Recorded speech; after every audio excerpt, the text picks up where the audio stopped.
Today, we're going to be talking about getting real, getting right, mindset and action. Get real, get right. And this is in the Shift book. Now, as I told you all, I'm going to be bouncing around a little bit all week long. And sometimes inspiration comes to me at the last minute. And yet tomorrow I will commit to you that tonight on my Limitless Coaching page this evening, I will be posting kind of a look into what we'll be covering tomorrow morning, so that if you want to grab the pages and read them, or if you want to go online and read the blog or whatever it is I'm going to be talking about, you can do that the night before. I'm bouncing around because we have family reunion next week in our Keller Williams world. And many of you on this call and watching by live stream are not in Keller Williams, and that's okay. And yet it's open to all real estate agents and business owners. So if you want to attend, let me know. Question for you guys. How many of you would have liked to have had a little insight into the future? Of course, the pandemic is not a great thing. It's not even a good thing. It's not even a little bit of a good thing. But if you had had some insight into the future and had bought Zoom stock before the pandemic, what would your portfolio look like right now? In Gary Keller's vision speech from a few years ago, Gary Keller, he actually talked about specifically what was going to be happening with Zillow, and specifically what was going to be happening around technology. This was 4 or 5 years ago. It's all coming to fruition. And so when you go to family reunion, if you go to nothing else but Gary Keller's vision speech, he's going to have some top economists on. And I can promise you that anytime Gary talks about the economy, people listen, especially as it comes to real estate. He's rarely wrong. He has the nickname of the Oracle for a reason. And all of the breakout sessions and everything that is being done at Family Reunion this year is all wrapped around where he thinks the industry is going and what he thinks the most immediate impacts are going to be in our industry. So even if you're not able to attend on those specific days, it's recorded. You can listen to it, I think, for another 60 days. So don't miss out on your opportunity to join in on that. Okay, so if you're multitasking, stop. If you're driving, that's fine, just listen. But if you're multitasking, please stop, because multitasking is out, right? We know that. If you focus on one thing only, right? So for the next 22 minutes, right here, this face, this nose, these eyes right here. Keep me in your sights. All right, get real, get right, mindset and action. In the Traveler's Gift. So how many of you remember the Traveler's Gift? We did this right before the holiday season, before Christmas. We went through the Traveler's Gift, and it was a gift. Was it a gift to you? It was a gift to me. It really changed my way of thinking. And one of the things that Andy Andrews, who's the author of The Traveler's Gift, and you guys thought I randomly chose The Traveler's Gift, Gary Keller actually talks about it in The Shift. I read books that Gary Keller reads because he's smart. He passes on the wisdom that our lives are fashioned by choice. First, we make choices, then choices make us. Think about that for a minute.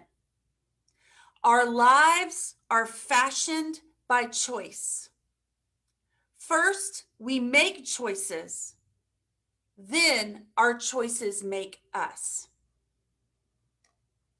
How many of you can think of a time right now where your choices have made you? Where your choices have brought you to where you are today? No judgment around it, good, bad, or ugly. I'm not even talking about putting a label on it.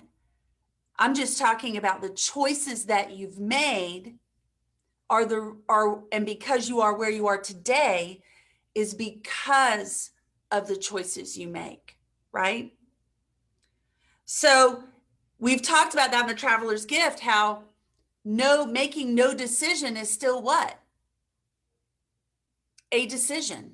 It is still a decision. You cannot run from making a decision in life. You cannot run it. Even if you're afraid of it, you can't outrun it, because no decision is still a decision, and that choice will make you. You are made of your choices. So get real about your situation and get right about what you're doing. So when it comes to this vision boarding, I love it that I received these vision boards from these business owners. I'm really excited to help you catapult your business forward. Mary and Joe Charters. Who knows who Mary and Joe Charters are on page 28 of the Shift book? If you know who Mary Charters is, can you raise your hand? Deanna, who's Mary Charters? Mary Charters is an agent in our office whose profit share last year was approximately $100,000. Mary Charters is quoted in Gary Keller's Shift book, Mary and Joe, her husband, and they are Keller Williams Naples agents. And their profit share last year was about $100,000. And one of the things that Mary Charters says, and I know this to be true because I know her, she's an agent here, we make a goal board and look at it every day. Keep your goals posted in many places so you constantly see them. It helps you focus when you'd rather not. It helps you focus when you'd rather not, right? So I want to read on page 28. How many of you, or by a show of hands, who feels like you are having, and I mean, this is not a loaded question. I promise you it's not. We're in a very good market. Yes or yes? Yes or yes. So how many of you feel like you're having a pretty darn good start to your year and that you're feeling really successful? I mean, come on, it's okay. This is a great market. It's a great market. There's no doubt about it. And so when I read this last night on page 28, I was like, aha, this is so true. At the top of page 28, as business analysts have often pointed out, the seeds of failure are usually sown during times of success. Think about that. The seeds of failure are usually sown during times of success. And then Gary goes on to say, because this book was written after 2008 when the big crash had happened, he said, the most humbling lesson of a shift is this. We succeed in good times, not only because of what we do right, but in spite of what we do wrong. In spite of what we do wrong. You know, I was listening this morning on Gary Keller, his new podcast is out. Who listened to it this morning? Came out this morning. If you haven't had a chance to listen to it, jump on it. He's got a couple of new episodes out on Think Like a CEO on his podcast. And he's actually talking about wealth. And he's talking to this guy who's written this book about the psychology of money. Ding, ding, if you want to get a book, because it's going to show up in our book reading list at some point, it's The Psychology of Money, which is part of this podcast. I don't know if it's going to be our next one, but it's going to be one of the books we're going to read this year. And Gary talks about that we react differently to certain circumstances based on our past experience. We know that's right? Like Gary Keller, when he went into real estate, interest rates were 17%. 17%. And yet he still sold like 30 or 40 houses his first year in real estate. All right. At 17%. And everything he says and does is based upon his past experience. So people are really, really excited about the market we're in right now. And don't get me wrong, I'm really, really excited too. But how many of you were also real estate agents in 2005? Raise your hand. Dovile and me. Dovile and me. And let me tell you the number one lesson I learned. The number one lesson I learned, and I had to be reminded of it today, is that the seeds of failure are usually sown during times of success. And guys, there are agents that I work with right now today here in Keller Williams that are still paying the price of this. They're still paying the price of this, of the mortgage meltdown in 2008. Now, I'm not saying we're going to have another mortgage meltdown. All right. You know, we don't have no doc loans. We don't have these plethora of interest only loans. We don't have those things. But could it be something else? Could it be something else? Okay. So let's talk about what this means. What it means is that Gary says our research, and I'm still on page 28, our research with the best agents in the industry for our book, The Millionaire Real Estate Agent, and our ongoing dialogues with them absolutely show that the top agents become top agents by mastering the fundamentals. By mastering the fundamentals. Maybe the reason the basics are so often abandoned is that the fact that they aren't special, unique, or new. When business gets tight, they reveal themselves as the timeless factors that determine the difference between success or failure. Between success or failure. So what are some of those things that you think Gary is talking about here on this when he's talking about the fundamentals? Let me hear from someone. You guys know this stuff if you've been in Keller Williams in our world for any small amount of time. What do you know the fundamentals to be? Anybody, shout it out. Relationships. Relationships. Okay, Jan, what about relationships? You got to keep them close to you. You got to nurture them. You have to constantly go back over them, because if you lose them, somebody else will take them. I love that. If you lose them, someone else will take them. They're going to be in a relationship with somebody in real estate, right? It might as well be you. All right. What's the other fundamentals? What else? I want to hear from someone else. Database. Oh, Kim Jones. Let's take relationships to a whole new level, right? Database. And what is so key about having your database dialed in, Kim? If you get it all into if you get everyone you know, everyone you've got some sort of relationship with or barely a relationship with, if you get them into the database and you put them all on a 36 drip, you're going to have business forever. Forever. Listen to this. If you are farming a 400 rooftop community, and if 83% of those folks that bought those homes said they would use their realtor again and less than 10% do, then how many people do you have in your database, if you are farming it correctly, are going to buy a home from you? What's 10% of 400? So that would be 360 people over a 20-year period are going to sell a home with you. Not only that, if you stay in touch with them, if they turn that home every 3 to 5 years, you're going to sell their home 4 times. 4 times. Right? And if you have a database that you're following up with on a 36 touch, that you're following up with frequently, often, and with consistency, you're going to sell that database as well as folks that they know. Thank you, Kim. What's the other fundamentals of real estate? Relationships, database, what else? What else? Leverage. Tara, leverage. Why is leverage a fundamental of real estate?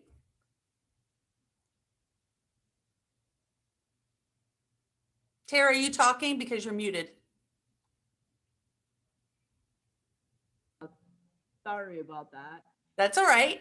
Leverage is important because you can kill yourself with the daily tasks. You can free up a vast majority of your time simplifying what actually needs to be done. Transaction coordinator. There's a plethora of leverage ideas, and I think we can all identify which ones we all need help with, and that one for me is think I can do it all, and then I can't. Awesome. I love that. Okay, so Tara, what I'm hearing you say is, and many of you have talked about it on this call, in order for us to focus on the fundamentals, which is building relationships, otherwise known as lead generation, right? otherwise known as lead generation. Secondly, and to build our database, which is having conversations with those folks repeatedly and often, whether by email, text, social media, or actually on the phone, then we need to leverage out the activities that are outside of that. Leverage out the activities that are outside of that. So here's what I'd like to do now. What are some of the things I'd love to hear about, some of the things in your business right now where you are feeling that you could use some more laser focused on the fundamentals. So as you sit here now and you think to yourself, what was my 12-week goal? So write that down. Many of you put it together, your 12-week goal. What was your 12-week goal? What's your closing goal with your 12 weeks? We peel back the layers on this call, guys, and we help people get really uncomfortable. That's okay. That's what propels us forward. What was your 12-week goal? And then how many do you have closed and pending right now? What volume do you have closed and pending right now? And then what do you need to do and get real and get right in your business to either reach that goal if you're not there yet, or to propel you into your next year? I'd love to hear from somebody. Davila, you had your hand raised. I only answered that I didn't have pendings. Oh, you don't have pendings? No, I do. You do have pendings. Okay. All right, great. Yes. So when you look at your pending and your close and where you want your goal to be for this 12-week year, what could you now, and I'm asking all of you, what could you now focus on that is going to propel your business next year, the year after, and of course, make a difference in your year right now? I want to hear from someone. What I'm gonna commit to, and I always say that, but I want to go to the movies every day, 9 to 11. And we have, me and Milda, we brainstormed a lot. Several things that we must execute to talk to at least that many people, to set that many appointments. Until we don't talk to at least 4 people during that time and set the appointments, we don't stop. And then I would like to add at least 10 people every day moving forward to the database. Okay. Which I always say, but sometimes I execute, sometimes I don't. But now I'm very committed to execute.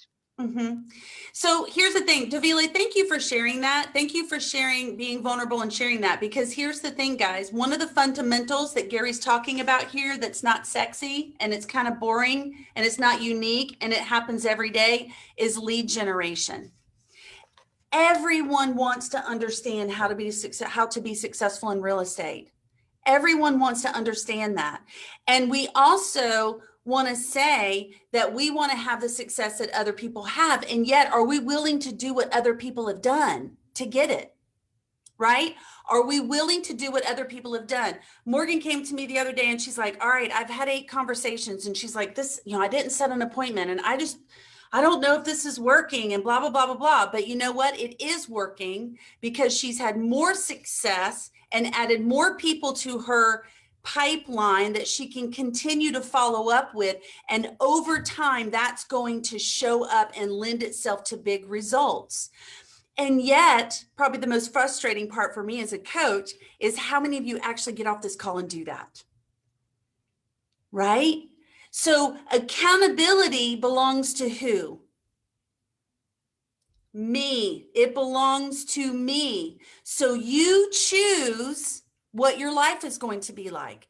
You are the one that makes your choices around that. And if your life is going to be one that is lived to its highest level per your vision that you've sent me, then you have to do the mundane, which is lead generate every single day, whether it bears fruit or not. Because lead generation is what? Is it a lag measure or a lead measure?